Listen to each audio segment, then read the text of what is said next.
किसी पहाड़ की चोटी पर एक उकाब रहा करता था। उसी पहाड़ के नीचे दरख्त पर एक कौवे का घोंसला था। एक दिन कौवे ने उकाब को पहाड़ से उड़कर नीचे आते देखा।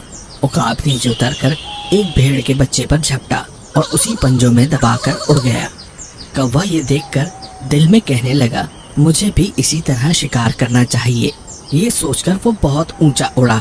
फिर नीचे उतरकर एक भेड़ के बच्चे की पीठ पर आ बैठा और अपने पंजे उसकी ऊन में जमा दिए।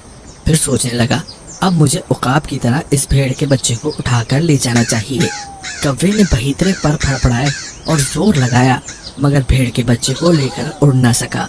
जब इसने देखा कि कोशिश बेकार है तो उड़कर भाग जाना चाहा, मगर उसके पंजे भेड़ के बच्चे की ऊन में फंस गए थे और वो किसी तरह ना छूटे। अब तो कौवा बहुत घबराया और फड़फड़ाने लगा। चरवाहा ये देखकर दौड़ा और कौवे को पकड़ लिया। शाम को जब चरवाहा घर लौटा तो बच्चों के खेलने के लिए कौवे को भी साथ लेता गया।